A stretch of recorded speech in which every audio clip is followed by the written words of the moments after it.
Question 8.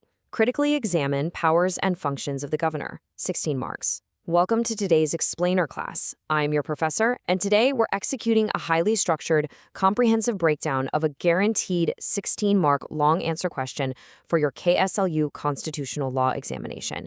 We are diving into this immediately. Now, you must approach this explainer not just as a lecture, but as a rigid blueprint for your answer script.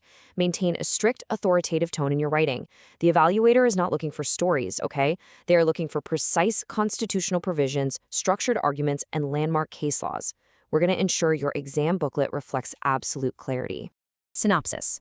Section 1, Introduction and Constitutional Position. Section 2, Primary Powers and Functions. Section 3, Discretionary and Ordinance Powers. Section 4, Critical Evaluation of Office. Section 5, Landmark Case Laws Analysis. And Section 6, Reforms and Final Conclusion. Let's move straight in.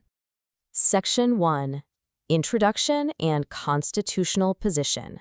Articles 153 to 162, Constitutional Head of State, similar to the President at the Union level. Listen carefully, class. Before you even write a single paragraph, lay down the synopsis we just covered as an index to secure top marks. Then, for this first heading, citing this exact block of articles, 153 to 162, write in the introduction will immediately capture the examiner's attention. Don't just vaguely say, the Constitution provides for a governor. Be precise. You are law students. By giving the exact range of articles and drawing a direct parallel to the President at the Union level, you establish a rock-solid constitutional foundation in your very first sentence. Constitutional position. Appointed by the President, Article 155. Acts on the aid and advice of the Council of Ministers, Article 163. Functions as a nominal executive, but also has certain discretionary powers. Now pay attention. I instruct you to underline Article 155 and Article 163 with a pencil in your exam booklets. Do it boldly. The evaluator scanning your 16-mark answer will be looking exactly for these two pillars, the appointment mechanism and the advisory bind. If they see those underlined, you've already secured your introductory marks. Section 2, Primary Powers and Functions. Executive powers. Appoints. Chief Minister. Appoints. Council of Ministers. Appoints. Advocate General. Appoints. State Public Service Commission members. Administers state affairs in the name of the governor. Transitioning deliberately to the main body of your answer script, get your pens ready for specific, distinct subheadings. You absolutely must list these appointments clearly as distinct bullet points. Actually, scratch that. If you write a long, messy paragraph, the evaluator will just skim it. Make the script easy to evaluate. When an examiner sees a neat, vertical list of appointments, they just tick it off and award the marks. B. Legislative powers. Summons and prorogues state legislature. Dissolves legislative assembly. Gives assent to bills. Can reserve a bill for the president. Addresses legislature. Class, I really must stress the importance of memorizing specific academic terms here. Do not write calls and ends the session. You must use the terms summons and prorogues. Furthermore, reserving a bill is a distinct gubernatorial power that differentiates the governor from the president. Use these exact phrases for maximum marks, all right? C and D. Financial and judicial powers. Financial. Budget is introduced with governor's recommendation. Money bills require prior approval. Judicial. Can grant pardon, remission, reprieve, commutation under state laws. Judicial exception. Cannot pardon a death sentence, only the president can. Mark my words. I strictly instruct you to highlight this judicial exception regarding the death sentence. Draw a neat box around it. This shows comparative constitutional knowledge. It proves to the examiner that you don't just know the governor's powers in isolation, but you know precisely where they stop compared to the union executive. Section 3, Discretionary and Ordinance Powers. Article 213, Ordinance Making Power. The power to issue ordinances having the force of law when the state legislature is not in session. Must be approved by legislature within 6 weeks. Note that while this is part of your 16-mark answer today, this specific section frequently appears as a standalone 5-mark short note question in KSLU exams. Treat it with the utmost academic rigor. I explicitly order the class to by heart the 6 weeks timeline and Article 213. Don't confuse it with the President's Article 123. The ordinance power is a critical legislative tool used by the executive, and if you miss that 6-week legislative approval deadline in your answer, it will severely cost you. Discretionary powers. Appointment of chief minister in case of hung assembly. Dismissal of government in certain situations. Reserving bills for president. Reporting to president for president's rule. Article 356.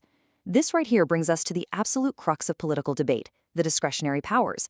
I strongly advise you to heavily underline Article 356 on your script. Why? Because the discretionary power to recommend the breakdown of constitutional machinery is the single most litigated and debated function of the governor. It forms the absolute basis of our upcoming critical evaluation. Section 4. Critical evaluation of office. Positive aspects versus criticism. Positive aspects: ensures constitutional governance in states, acts as a link between center and state, plays a role in maintaining stability. Criticism: political bias, agent of the center. Misuse of discretion in government formation. Article 356. Lack of independence, appointed and removed by president. Controversial role, conflicts with elected state governments. When you reach this part, you must write critical evaluation in capital letters on your exam booklet. Remember the question prompt: critically examine. If you just list the powers and stop, you will barely pass. You must present a comprehensive comparison. Presenting this neutral, balanced dichotomy is exactly how you analyze politically charged material on a law exam without showing bias. The evaluator wants to see that you can objectively weigh the constitutional intent against practical political realities. Section 5. Landmark Case Laws Analysis. Pay very close attention now. Case Law 1. Shamsher Singh versus State of Punjab. Key principle: Governor is a constitutional head. I am warning you, class. Missing this mandatory case law section will cost you at least 4 to 5 marks outright. A legal answer without case laws is just a high school essay. I instruct you to draw a prominent box around this exact case name on your answer script. When the evaluator flips the page, their eyes must immediately lock onto Shamsher Singh. Shamsher Singh breakdown. Brief facts: a dispute regarding the exercise of executive power by the formal head, ratio decidendi, the governor must act on the aid and advice of the Council of Ministers. Relevance: legally establishes the limits of the nominal executive power against arbitrary action. Let's dissect this strictly into our KSLU 3-part structure. I am dictating this exact structure: facts, ratio decidendi, and relevance as your absolute blueprint. You have to explain why it matters. And it matters because it legally binds the governor's vast executive powers strictly to democratic advice, completely neutralizing the threat of a parallel dictatorship. Case Law 2. SR Bommai versus Union of India. Key principle: limits on Article 356 recommendations. Internalize this name right now: SR Bommai. This is an absolutely mandatory citation for any constitutional law question involving the governor, state emergencies, or center-state relations. If SR Bommai is not in your answer, you have failed the critical evaluation. SR Bommai breakdown. Brief facts: challenges against the dismissal of elected state governments. Ratio decidendi. Governor's report recommending president's rule under Article 356 is subject to judicial review. Relevance: the majority must be tested on the floor of the House, curbing arbitrary misuse of discretionary powers. Now, I am explicitly emphasizing the phrase floor of the House. That is a mandatory keyword. The evaluator will physically scan your paragraph looking for floor of the House. It means the governor simply cannot dismiss a chief minister based on private calculations at the Raj Bhavan. It must be a public vote in the legislature. Section 6. Reforms and Final Conclusion. Appointments should be non-political, ensure fixed tenure and neutrality. Recommendations of the Sarkaria and Punchi commissions. Let me instruct you on how to wrap up your 16-mark answer systematically and powerfully. Don't just let your answer trail off. Bring it to a decisive academic close. It is heavily recommended that appointments should be non-political. Class, you must explicitly write down the names Sarkaria Commission and Punchi Commission. By quoting these specific, high-level constitutional panels, you lend absolute academic weight to your suggestions for reform. It shows you're aware of the ongoing legal evolution beyond just the bare text of the Constitution. Conclusion: the governor plays a crucial role in state administration, but the office has often been criticized for misuse of powers. Proper reforms and adherence to constitutional principles are necessary to ensure a neutral constitutional authority. Your closing paragraph should be exactly as follows. I assure you, class, writing this paragraph provides the perfectly balanced ending your syllabus requires.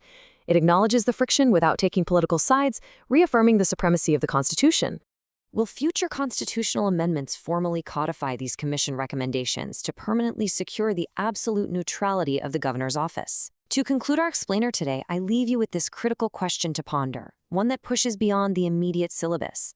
Think about that as you review your notes tonight. Ensure your headings are bold, your articles are precise, and your case laws are boxed. That is how you conquer the 16-mark constitutional law question. Keep studying strictly, and I will see you in the next class.